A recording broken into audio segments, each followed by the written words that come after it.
বাংলাদেশের সীমান্তে বাজছে যুদ্ধের ঢোল। ভারতীয় এয়ারবেস ঘিরে বেরিয়ে এসেছে চাঞ্চল্যকর তথ্য। বাংলাদেশ দখলের পায়তারা করছে ভারত, এমনই এক বিস্ফোরক মন্তব্য করেছেন প্রবাসী সাংবাদিক ইলিয়াস হোসেন। হাসিনার পতনের আগে থেকেই গোপনে বাংলাদেশ দখলের কূটকৌশল চালিয়ে আসছিল ভারত।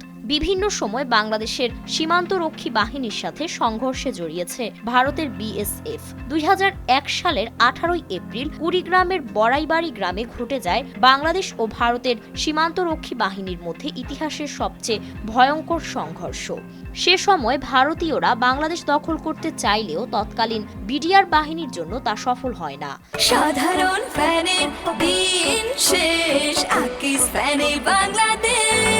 সেই ঘটনায় ১৬ জনের বেশি বিএসএফ নিহত হয়েছিল। এরপর অনেক বছর গোপনে এই দ্বন্দ্ব চলে। তবে হাসিনার পতনের পর বিজেপির একাধিক নেতা বাংলাদেশ দখলের ও বাংলাদেশকে ভেঙে ফেলার হুমকি দিয়েছিলেন। এবার ভারতীয়দের বাংলাদেশ দখলের মাস্টার প্ল্যান ফাঁস করলেন প্রবাসী সাংবাদিক ইলিয়াস হোসেন।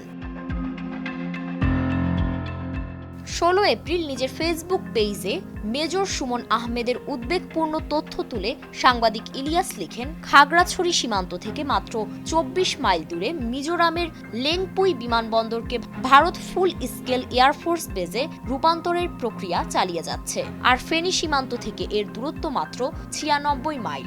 একটি যুদ্ধবিমান উড়তে যত সময় লাগে এর চেয়েও কম সময়ে বাংলাদেশের আকাশসীমা অতিক্রম করা সম্ভব। এটা এতটাই কাছে। তিনি আরও লিখেন, এদিকে পশ্চিমবঙ্গের পানাগড় এয়ারফোর্স স্টেশনেও শুরু হয়েছে বড়সড় মেরামত ও পুনর্নির্মাণ।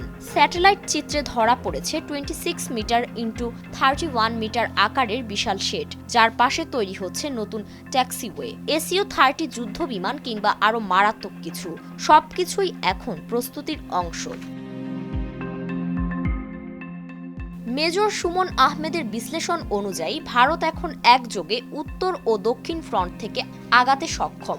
বাংলাদেশ যদি এখনই না জাগে তাহলে পরে জাগলেও আর কিছুই করার থাকবে না। বাংলাদেশকে এখনই এগিয়ে আসতে হবে। বিশেষ করে লালমনিরহাট ও ঠাকুরগাঁও বিমানবন্দর এটি সরাসরি সীমান্ত ঘেঁষা, তাই এখানে নিরাপত্তা ব্যবস্থা জোরদার করতে হবে। তাছাড়া বগুড়া বিমানবন্দর, ফেনী বিমানবন্দর, কুমিল্লা বিমানবন্দর, শমশেরনগর বিমানবন্দর এগুলোকে কৌশলগতভাবে কাজে লাগাতে হবে। তাছাড়া ইলিয়াস হোসেনের পোস্ট থেকে আরও জানা গেছে, শত্রুর নিশানায় প্রথমে যে জায়গাটা পড়বে তা হলো মিরসরাই। শুধু অর্থনৈতিক নয়, কৌশলগতভাবেও এই অঞ্চল এখন হাই ভ্যালু টার্গেট। দেশের আকাশ, মাটি আর পানি তিন দিক থেকেই ঘনিয়ে আসছে এখন এক অদৃশ্য ছায়াযুদ্ধ। বাংলাদেশের ভবিষ্যৎ কোন পথে হাঁটবে তা নির্ভর করবে বর্তমান চালের উপর। ভুল চাল দিলেই বাংলাদেশের অর্ধেকের বেশি অঞ্চল দখল করে ফেলবে ভারত। ফারিন রহমান প্রীতি, নয়া দিগন্ত।